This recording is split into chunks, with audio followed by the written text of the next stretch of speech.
अगर जेल के अंदर मृत्यु हो जाए तो इनका क्या है, बाहर जो हॉस्पिटल है जैसे जैर और ग्वालियर हॉस्पिटल है, वहाँ पर अंदर अगर वो खत्म हो गया तो उसके ऊपर ग्लूकोज की बोतल चढ़ा दी जाएगी, दिखा दिया जाएगा। अगर किसी परिवार ने कंप्लेन करी कि मेरे बच्चे को प्रताड़ित किया जेल में पैसे के लिए, तो ये लिखा देंगे कि उपचार के दौरान मृत्यु हुई। डॉक्टरों के द्वारा और जेल अधीक्षकों के द्वारा, उनके अधिकारियों के द्वारा पैसे मांगे गए, अगर आपको सही उपचार कराना है तो मुझे पैसे दो। मैंने कहा पैसे किस बात के दें आपको? बोले नहीं, जेल में आके पैसा देना पड़ता है। आपने उनके जो भ्रष्टाचार की अगर आपको आवाज उठाई तो कहा आपसे कंपाउंडर से मिलके आपको गलत इंजेक्शन लगवा दिया। जैसे मैंने भ्रष्टाचारी की आवाज उठाई ग्वालियर जेल में, तो मेरे को मेरे इस पैर में खड़े करके कमर में इंजेक्शन लगाया, जिससे मेरा एक साइड का पूरा पैर रह गया था। मानव अधिकार आयोग में इसकी कंप्लेन करी, हाई कोर्ट में करी, तब मेरा उपचार चालू हुआ। जब मेरे उपचार के नाम पर भी लाखों रुपए खा गए जेल वाले। पैरोल होती है तो आईजी पैरोल के नाम से 1 लाख से लेकर 2-2, 5-5 लाख रुपए तक जेल अधीक्षक लेते हैं, आगे उप जेल अधीक्षक लेते हैं। 20 रुपए वाली आपको जो तम्बाकू की पुड़िया है वो आपको 500 रुपए में मिलेगी।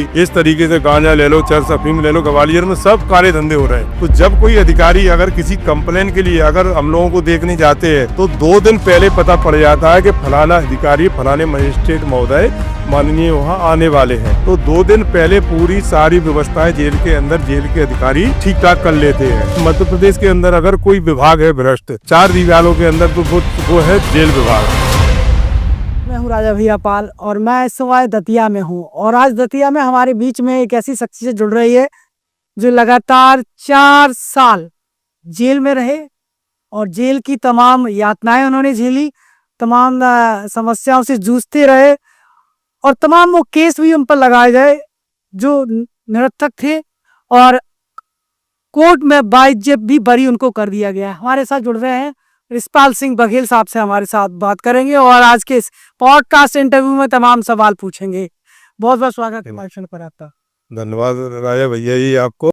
पूर्व सरपंच रह चुके हैं आप, ग्राम पंचायत खमरौली के आप पूर्व सरपंच रह चुके हैं।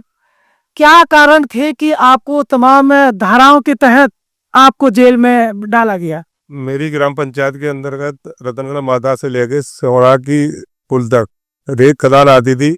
उन रेत खदानों पे जो थाना प्रभारी अतरेटा में पदस्थ होते थे, उनके द्वारा और कुछ असामाजिक तत्वों द्वारा अवैध रेत उत्खनन किया जाता था। जबकि एनजीटी का नियम ये था कि कोई भी नदी में से जो जीव जंतु मछली है उनको जेसीबी मशीन से या किसी भी अटैची से किसी भी प्रकार से उनको क्षति न पहुंचाया जाए। इनके द्वारा अवैध पुल बनाकर प्रशासन से मिलकर, जिला प्रशासन से, पुलिस प्रशासन से मिलकर वह अवैध रेत उत्खनन करते थे और आम जनता के लिए रास्ता ब्लॉक कर देते थे। ये लोग पूरी रास्ता ब्लॉक कर देते थे, उसका अपन इनका विरोध करते थे। अधिकारियों को अपन ने इनकी कंप्लेन करी, इनकी भ्रष्टाचारी की, सभी की किताब ये अवैध है और अवैध ये उत्खनन हो रहा है, मेरी ग्राम पंचायत की सीमा में नहीं होगा। उसी को दोष भाग में रखते हुए थाना प्रभारी शैलेंद्र सिंह गुर्जर थे, उनने अपने पद का दुरुपयोग करते हुए और वर्तमान में जिस 2021 में जो मध्य प्रदेश शासन में उस टाइम गृह मंत्री थे, उनके दबाव में आकर और दतिया एसपी महोदय के दबाव में आकर इन्होंने अपने ऊपर झूठा प्रकरण 302 का लगाया और 302 के लगाने के बाद इनने और भी 5 केस हम लोगों पर झूठे लगाए। जबकि अपन ने कहा भी कि भाई आप मेरे ऊपर अगर कोई भी तथ्य आ रहा है तो आप उसकी विधिवत जांच करो, लेकिन पद का दुरुपयोग करते हुए मेरे राजनीतिक विरोधियों से मिलके झूठा मेरे पे 302 हत्या जैसा झूठा अपराध कायम कराया। 2 मई 2021 को मेरे को गिरफ्तार करके न्यायालय के समक्ष प्रस्तुत करके मेरे को सौरा उप जेल भेजा गया। वहां पर भी मुझे जेल के अंदर भी प्रताड़ित किया गया, लेकिन मैं नहीं टूटा। उसके बाद मेरी जब तबीयत खराब हुई थी, मैं केंद्रीय जेल ग्वालियर मेरे को 8/7/2021 को मेरे को उपचार हेतु स्थानांतरण किया गया। वहाँ पर मेरा उपचार चला। वहाँ पर भी मेरे को डॉक्टरों के द्वारा और जेल अधीक्षकों के द्वारा, उनके अधिकारियों के द्वारा पैसे मांगे गए, अगर आपको सही उपचार कराना है तो मुझे पैसे दो। मैंने कहा पैसे किस बात के दें आपको? बोले नहीं, जेल में आके पैसा देना पड़ता है। तो मैंने जेल के अंदर देखा कि मध्य प्रदेश के अंदर अगर कोई विभाग है भ्रष्ट 4 दीवारों के अंदर, तो वो है जेल विभाग। जेल विभाग कितना भ्रष्टाचार किसी भी विभाग में नहीं है, माइनिंग में नहीं है, आबकारी में नहीं है, राजस्व में नहीं है, इतना कहीं नहीं है। किसी भी अधिकारियों का, कोई भी और आम जनता का उसमें नहीं आता। अगर जो अंदर विरोध करता है तो उनके साथ में जेल के अधिकारी मारपीट करते, उनका जेल आचरण खराब करते हैं। और जेल जो डीजीपी महोदय डीजी रहते हैं, उनके वहाँ कार्यालय तक का इसका पूरा लिंक जुड़ा रहता है। एक सिस्टम है भ्रष्टाचार का, और उस भ्रष्टाचार की लड़ाई अपन ने जेल में भी लड़ी लड़ी और जेल में जिस तरीके से मुझे प्रताड़ित किया गया, मेरे से खुद से हम 1 लाख रुपए मांगे गए। तो मेरे पास जब पैसे अपन ने भ्रष्टाचारी पंचायत में नहीं कमाए तो अपन कहाँ से पैसे ले आते। उसके बाद मेरे को प्रशासनिक तौर पे झूठा आरोप बना के मेरे को नरसिंहपुर केंद्रीय जेल भेजा, फिर और नरसिंहपुर केंद्रीय जेल से मुझे जबलपुर भेजा। लेकिन मैं मेरे परिवार के लोगों ने और मेरी बच्ची ने जिस तरीके से इस केस को लड़ा और सहयोग किया वो ये काबिल थे। और मैं तो समाज के लोगों से इतना ही कहूँगा कि आप संघर्ष करिए, संघर्ष से पीछे मत हटिए, क्योंकि अपने समाज के लोगों के ऊपर असामाजिक तत्व और जो सामान्य वर्ग के लोग हैं, कुछ लोग हैं, उनमें हम सभी की नहीं कह रहे, उनके लोगों के द्वारा अपने लोगों को दबाया जाता है। और जब अपने लोगों के ऊपर अन्याय अत्याचार होता है तो अपने समाज के जिसके साथ में हो रहा है उसका परिवार अपने नेताओं के पास जाते हैं, जो सत्ताधारी पार्टियों में, उन नेताओं के द्वारा भी उसमें कोई सहयोग नहीं किया जाता है। तो जब एक हताशा महसूस करते हैं आदमी की जब अपने समाज के लोग ऊपर इस स्तर पे है, उनसे मेरा निवेदन ये है, आप किसी भी दल में रहो, अगर समाज के साथ में अन्याय अत्याचार हो रहा है तो अपनी उस प्लेटफॉर्म पे अपने समाज के लोगों की बात, उन नेताओं के, मुख्यमंत्री तक अपनी बात आवाज पहुंचाओ कि साथ हमारे साथ के लोगों के, समाज के लोगों के साथ ये अन्याय अत्याचार हो रहा है। लेकिन मेरे इस प्रकरण में किसी भी समाज के व्यक्तियों ने कोई मदद नहीं करी। सिर्फ ठाकुर बलराम सिंह चंदेल थे जो ग्वालियर के मूछन मारे दद्दा है, उन्होंने और कुछ अपने जो समाज के पुलिस आरक्षक है उनने बेचारों ने इतनी मदद करी। जब वे लोग कर्मचारी वर्ग इतने कर सकते तो अपने समाज के नेता क्या ही कर सकते। अब भाई अपने प्लेटफॉर्म में अपनी सच्चाई के लिए तो लड़ो। जब मैं जेल के अंदर रह के मैं संघर्ष कर रहा और बाहर से आ गई मेरी बेटी, मेरे पिताजी, मेरी माँ फतली मेरे को सहयोग कर रहे और मेरा हौसला नहीं टूटने दे रहे, तो मेरा यही है कि जिस तरीके से देवी अहिल्याबाई ने संघर्ष किया, मल्हारा होलकर जी ने किया, उसी तरीके से हर क्षेत्र में संघर्ष करना चाहिए। मैं तो संघर्ष करके आया हूँ, 4 साल 21 दिन रह के आया हूँ। झूठे प्रकरण के चक्कर में मेरे पिताजी आर्मी में सूबेदार थे, मेरे पिताजी ने मेरे चक्कर में टेंशन में आके उनकी 3 मार्च 2025 को उनकी मृत्यु हुई। मैंने जो संकट झेला वो संकट साथ कोई नहीं झेल पाएगा। और मेरे जो परिवार वालों ने और जो मेरे वकील थे विष्णु से मरेजी, उन्होंने रविंद्र बघेल ने जिस तरीके से जो केस लड़ा है उन तत्वों के आधार पर मजबूती से लड़े को किसी भी दबाव में आकर प्रशासन के और उनके असामंजक तत्वों के द्वारा उन पे भी दबाव डालेगा, मेरी बच्ची पे भी डालेगा। जब वो नहीं दबे तो मुझे 4 जून 2025 को माननीय सेवरा न्यायालय द्वारा मुझे दोष मुक्त करते हुए माननीय न्यायालय ने स्पष्ट लिखा, थाना प्रभारी ने अपने पद का दुरुपयोग की, विवेचना सही नहीं करी है, विवेचना और गलत फंसाया है। इन सभी के विरोध में कार्रवाई होना चाहिए। तो मैं तो यही कहूंगा प्रशासन से, सभी लोगों से, समाज के लोगों से, अगर ऐसे अन्याय अत्याचार समाज के साथ में होंगे, अगर आप लोग ऐसी लड़ाई नहीं लड़ोगे अपने लोगों के पास, तो भाई राजनीति में रहने का हमको कोई अधिकार नहीं। जेल के अंदर जो जिंदगी रहती है, कहते हैं जेल के अंदर सुधार करने के लिए जेल में भेजा जाता है, तो किस प्रकार की यातनाएं भी जेल में दी जाती है, किस प्रकार की सुविधाएं होना चाहिए? क्योंकि हमने ऐसा आपके बारे में सुना है कि जेल के अंदर भी आपने भ्रष्टाचार से जंग लड़ी है, तो क्या कुछ भ्रष्टाचार रहता था, क्या कुछ यात्राएं होती थी, वो आप घटनाक्रम में सोना से लेके शिवपुरी जबलपुर की जेलों का बताइए। देखिए, मैं ग्वालियर केंद्रीय जेल में जब सेवरा जेल में गया तो वहाँ पर भी भ्रष्टाचार मैंने देखा कि नए जो लोग जाते हैं न्यायालय द्वारा वहाँ पर पहुंचाए जाते हैं, तो वहाँ पर जब अधिकारी के द्वारा जो सवेरे सामना होता है, मुआवना बोलते हैं, उसमें अधिकारी द्वारा जो पूछी जाती तुम्हारी जमीन कितनी है, क्या करते हो और तुम्हारे परिवार के लोग कितने सर्विस करते हैं, क्या करते हैं, अगर तुमने सच्चाई बता दी उनको तो वो तुमसे पैसे के लिए आपको प्रताड़ित करते हो, या तो घर से पैसे मंगाइए, नहीं जो खाना जो जेल मीनू अनुसार मिलता है वो जेल मीनू अनुसार ग्वालियर सेवरा जेल में कहीं नहीं मिलता, जो नरसिंहपुर जेल में मिलता है वो जबलपुर जेल में भी नहीं मिलता है। और ग्वालियर जेल जैसे ही मैं गया तो वहाँ पर भी देखा मैंने कि सुबह सामना हुआ तो अधिकारी पूछ रहा कि तुम्हारे पास जमीन कितनी है, बच्चे कितने हैं, बच्चे क्या करते हैं, पिता क्या करते हैं, तुम्हारे पास कितनी जमीन है, कितने सर्विस में लोग हैं। अगर आपने बता दी कि मेरे 100 बीघा या 20 बीघा जमीन है, इतनी है, तो वो अधिकारी आपको पैसे के लिए आपको इतने प्रताड़ित करते हैं कि आप झेल नहीं पाओगे। और अगर आप उनके संघर्ष को आप झेल गए तो आप जीवित अपने घर पे आ जाओगे, नहीं अन्यथा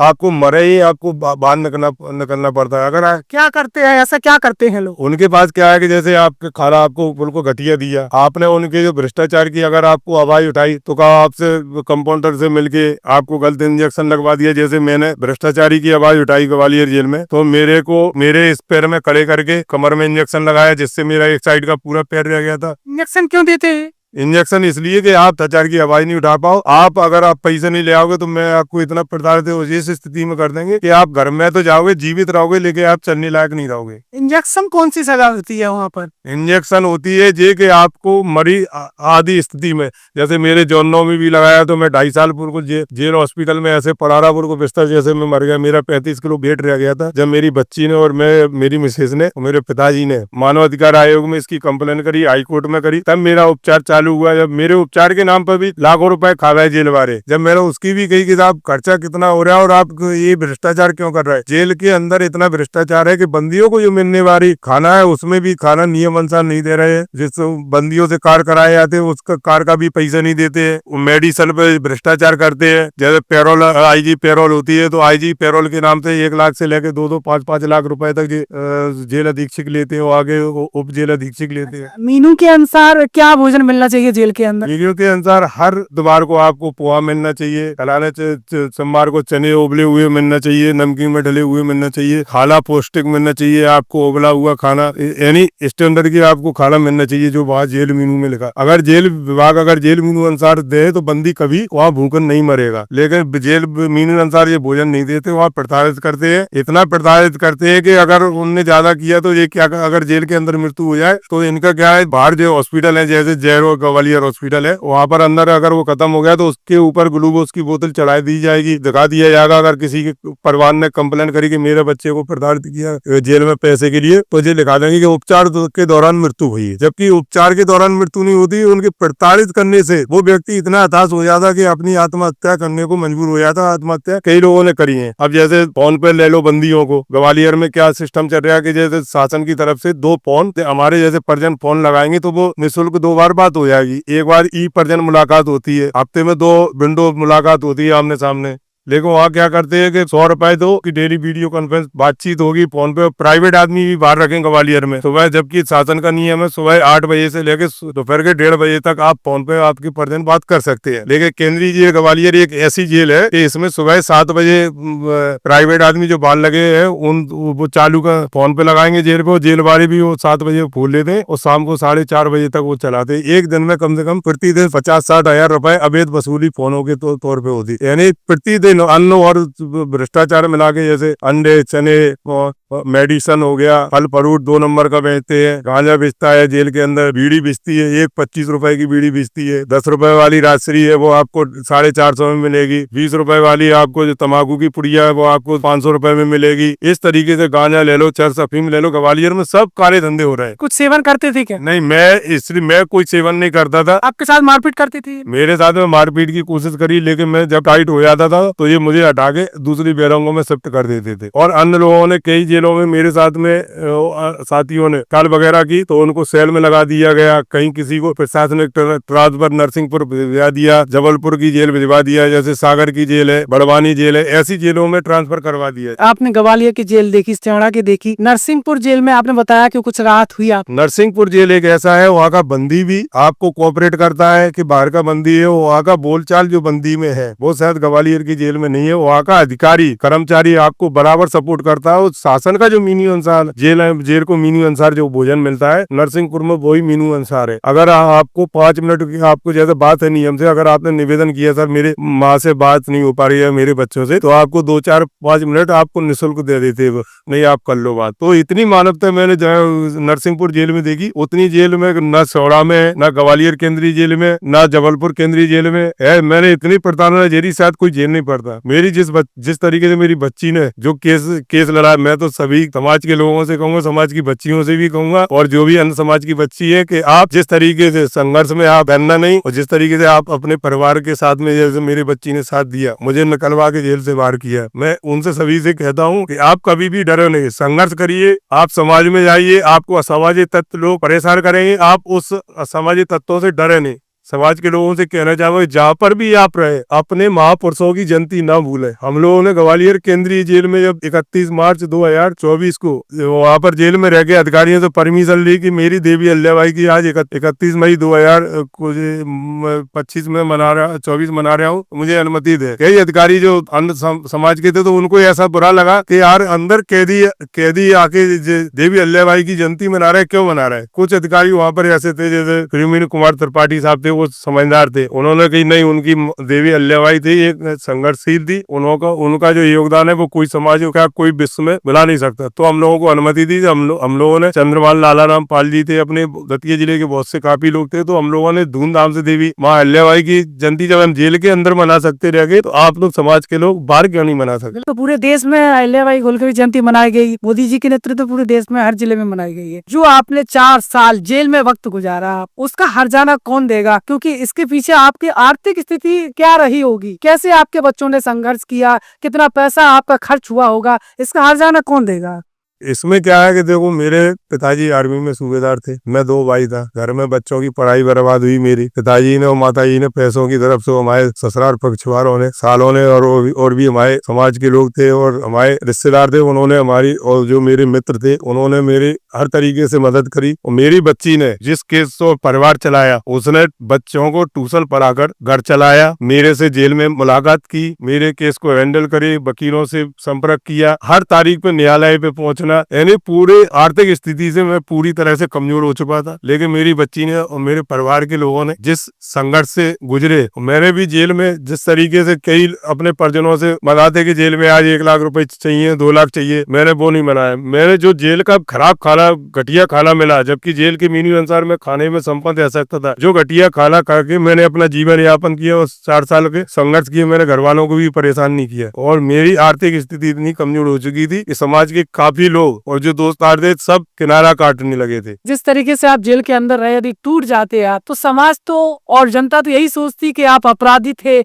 आपने क्राइम किया है, आप गलत कामों में संलिप्त रहे, इसलिए आपको अन्य धाराओं के अंदर जेल में बंद किया गया। लेकिन अब कोर्ट ने आपको बाइज्जत बरी किया, तो आपके सारे दोस्त मुक्त हो गए, तो वो समाज भी आपको स्वीकार करेगा कहीं ना कहीं। नहीं, करना तो चाहिए, क्योंकि मैं गलत नहीं था। मेरे ऊपर 5 अपराध लगाए थे झूठे, 5 में दोष मुक्त हुआ हूँ। अगर मैं अपराधी होता तो वास्तव में मुझे सजा होती। जब मैंने कोई अपराध नहीं किया, मुझे न्याय मिला। तो बाबा भीमराव अम्बेडकर जी ने जो संविधान लिखा, और जो उस बाबा भीमराव अम्बेडकर जी के संविधान की जो रक्षा कर रहा है, उन्होंने जो निर्णय दिया वो मेरे पक्ष में संतोषजनक दिया। मैं उनका भी धन्यवाद दूंगा कि बाबा भीमराव अम्बेडकर जी के संविधान के बताए हुए और जो तत्वों के आधार पर मुझे बरी किया, मैं उनका भी तहे दिल से, मैं अपराधी नहीं हूँ, ना अपराधी मैं कभी रहूंगा। मैं न्याय के लिए हमेशा लड़ाई लड़ूंगा। तो आप जिस तरीके से जेल में रहे, तो जो आपके संघर्ष करने की क्षमता थी वो और बढ़ गई है या कम हो गई है। संघर्ष करने में कतई मैं पीछे नहीं होता। जो मुझे संघर्ष करने में उकसाता है और टॉर्चर करता, तो मेरी ताकत में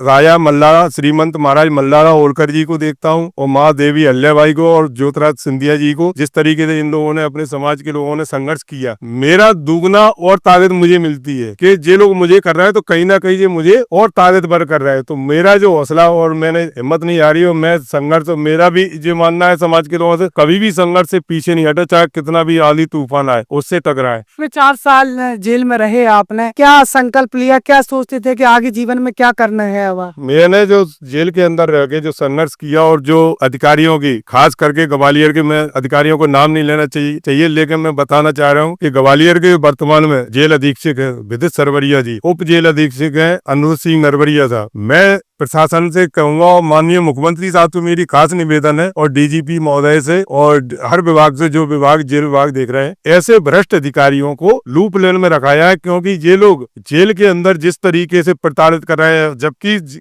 न्यायालय का काम है, और सरकार लिखते हैं कि जेल में जाने के बाद आदमी को सुधार आना चाहिए, सुधार गृह। ये सुधार गृह के नाम पर और जो शासन के नाम पर करोड़ों रुपए की भ्रष्टाचारी इनके द्वारा की गई। तो मेरा उनसे निवेदन है सभी से कि इनकी हर चीज की एंगल से आप जांच करें, और जांच करने में इनके दोषियों के खिलाफ इनको विभागीय कार्रवाई करना चाहिए, इनके खिलाफ FIR दर्ज करना चाहिए, तत्काल इनको ग्वालियर केंद्रीय जेल से हटाकर आपको कहीं अटैच कर देना चाहिए। क्योंकि ये जेल में रहने लायक नहीं है। जेल के अंदर इतना प्रताड़ित करते कि अंग्रेजों के टाइम पे अंग्रेज लोग नहीं करते थे जो ये लोग कर रहे हैं। और काफी इनसे पहले भी पूर्व में जो जेल अधीक्षक रहे इतने सही थे कि जो मदद करते थे हर बंदी की, जैसे मनोज साहू साहब थे पूर्व में ग्वालियर जेल अधीक्षक, उनके द्वारा जो अधिकारियों द्वारा जो मदद की गई हम सभी लोगों की वो करते थे। ऐसे अधिकारियों को आप रखिए फील्ड में जो ईमानदार अधिकारी है। पाल सिंह जी, अगला सवाल आपसे करना चाहेंगे। अब क्या ऐसा राजनीति में जाएंगे कि आगे अपने परिवार का भरण पोषण करने में अपना समय देंगे, क्या करेंगे अब? देखिए, मेरा सबसे पहले मैं अपने बच्चों का भी भरण पोषण करूंगा और परिवार भी चलाऊंगा और राजनीति में भी कूदूंगा। राजनीति क्षेत्र के चक्कर में मुझे जो सरपंची और राजनीति क्षेत्र में मुझे प्रताड़ित किया, वो क्षेत्र से मैं कभी नहीं हटूंगा। अब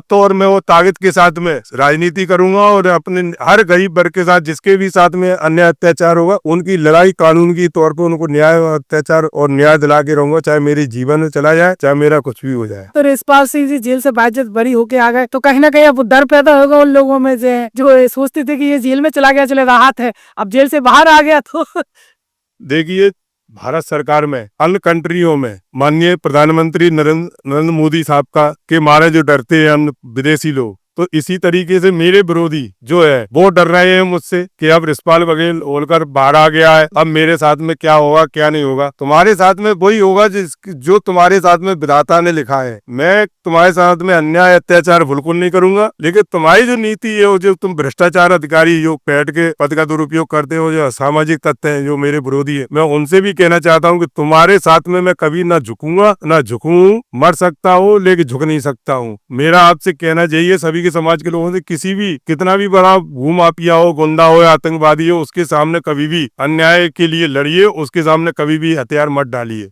ना मैं हथियार डालने वाला हूँ, मैं भी झांसी की रानी की तरह लड़ूंगा और माँ देवी अहिल्याबाई, लोक माता देवी अहिल्याबाई की तरह लड़ता रहूंगा। माननीय श्रीमंत मल्लारा होलकर जी के कदमों पे चलूंगा।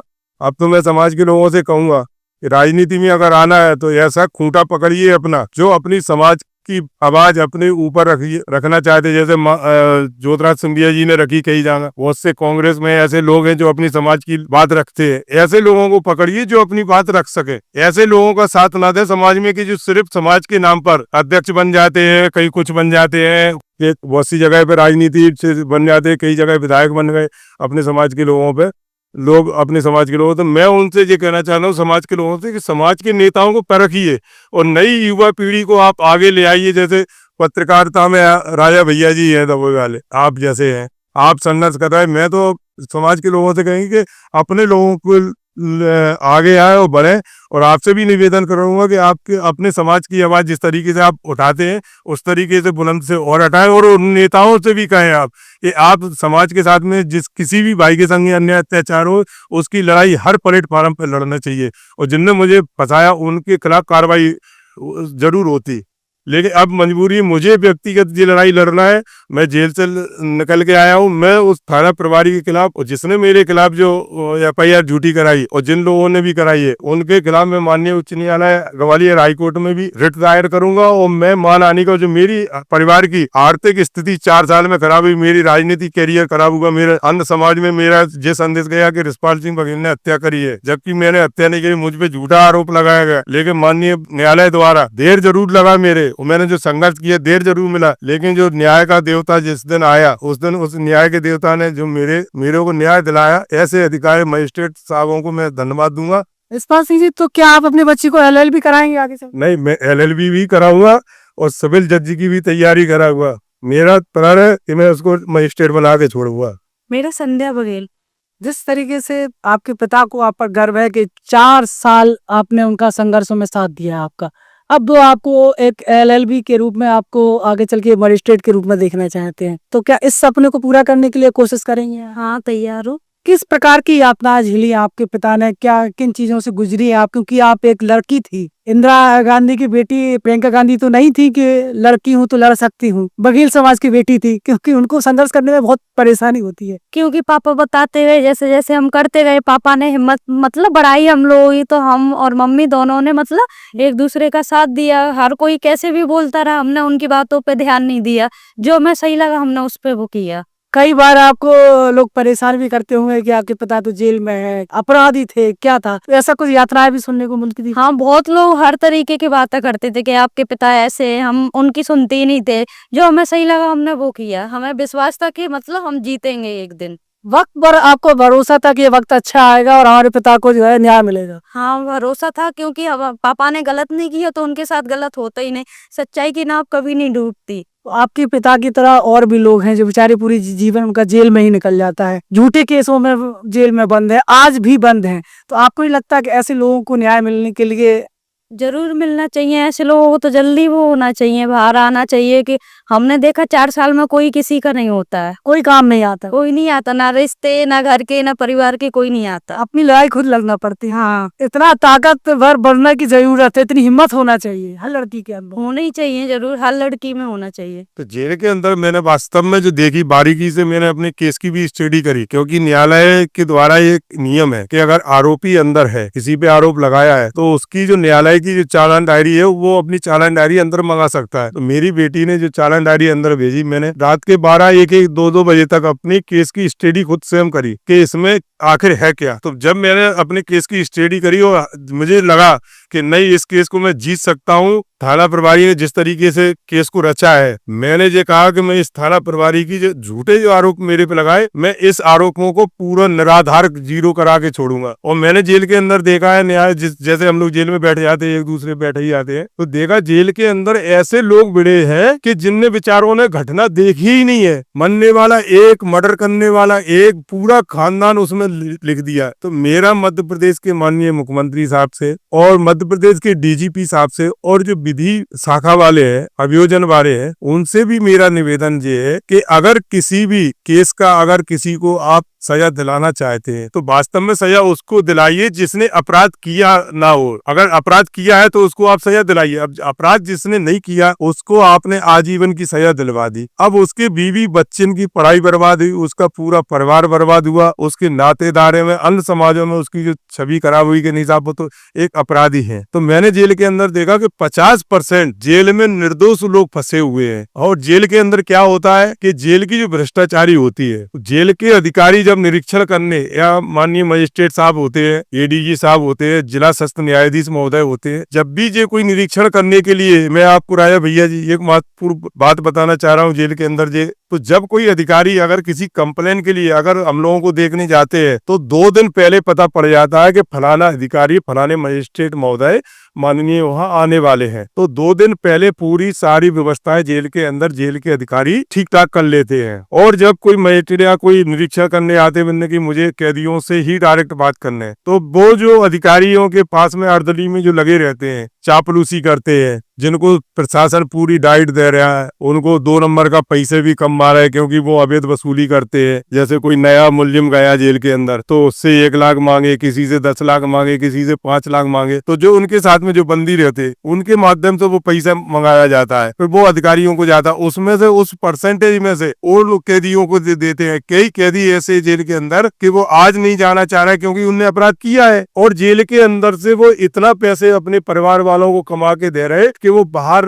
मजदूरी भी करते या ईमानदारी से धंधा करते तो इतना पैसा वो उसमें नहीं कमा पाते जितना जेल के अंदर कर। तो मेरा सभी लोगों से माननीय खास करके विधि जो देखते हैं और हर थाना प्रभारी, हर एसपी महोदय और डीजीपी और आईजी महोदय से सभी से निवेदन है कि अगर कहीं पर भी अपराध होए तो पहले उस अपराध का आवेदन ले लो विधिवत कायदे से, और उसकी आप विधिवत जांच करें तो सत्यता में जो आरोपी है आप उसको सजा दिलाने में सफल रहेंगे। ऐसे लोगों के अन्याय आप किसी भी जिसका मरा उसने कही नहीं साहब फलाने वहां पर वे थे, जैसे मैं था, मेरे को मेरे जिसका पुत्र खत्म हुआ उसने कहा कि थाना प्रभारी ने कहा कि आप उस रिस्पाल बघेल का नाम लीजिए सरपंच का। उसने ये कहा जब रिस्पाल बघेल ने मेरा लड़का खत्म नहीं किया, मेरा लड़का कमलेश केवट ने खत्म किया, उसने 315 की गोली मेरे लड़के मारी, शैलेंद्र गुर्जर दरोगा के और मोहन सिंह यादव और अन्य लोगों के खिलाफ, अन्य लोगों के कहने पर ये षड्यंत्र रच के मेरे लड़के की हत्या करी है। तो उसने जब ये आवाज हुई तो उसको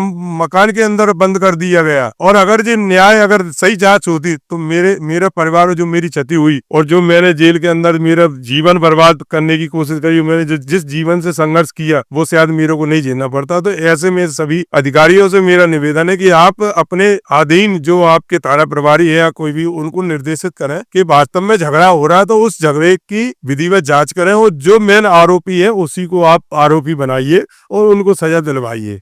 मेरे ऊपर जो केस लगाया जा रहा था, तो मेरे ऊपर माननीय उच्च न्यायालय में WP नंबर थी 16/706/2020, उसमें मैंने रेत उत्खनन की पिटीशन लगाई थी। उसमें दतिया SP थे अमन सिंह राठौर साहब, उनके सबके खिलाफ लगाई थी कि ये अवैध उत्खनन करा रहे हैं। उसको पिटीशन को लेने के लिए, वापस लेने के लिए मुझ पर दबाव बनाया गया कि आप उस पिटीशन को वापस ले लीजिए, नहीं तो आपके खिलाफ मैं झूठा प्रकरण दर्ज कर दूंगा। मैंने इस बात को लिखित में मध्य प्रदेश के DGP महोदय को दी, गृह विभाग को दी, हर जगह दी। उसके बाद भी मुझ पर झूठा प्रकरण लगाया गया। मेरी किसी भी अधिकारी ने नहीं सुनी, मेरे बच्चों की नहीं सुनी। लेकिन मैं उस न्याय की देवी को, बाबा भीमराव अम्बेडकर जी को कहूंगा कि आपने जो संविधान बनाया, उस संविधान की जो रक्षा करने वाले, उनके द्वारा जो मुझे न्याय मिला है, ऐसा ही न्याय हर व्यक्ति को मिले जो वास्तव में निर्दोष है उनको। और जो अगर दोषी है तो मैं तो कहूंगा कि उनको मृत्यु दंड भी दिया जाए तो कम है, क्योंकि दूसरे की हत्या करना पाप है। मेरी बच्ची ने, मेरे जो वकील थे विष्णु सेवरे जी, रविंद्र बघेली, उन तक जो बात पहुंचाई, उनने जो बात मजिस्ट्रेट साहब के सबूतों के आधार पर रखी, उस आधार पर मैं बरी हुआ। तो मेरा ऐसा ही है कि सत्यता तो सत्यता होती है, सत्य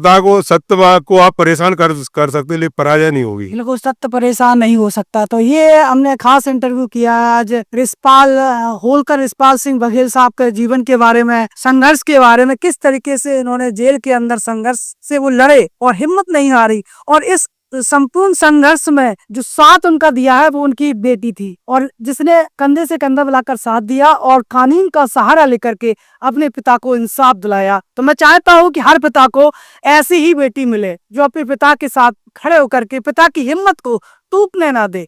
जुड़े रहिए आपकी जनता दल न्यूज़ के साथ संपूर्ण इंटरव्यू में। क्या कुछ सीखा आपने, हमें लिखिएगा जरूर।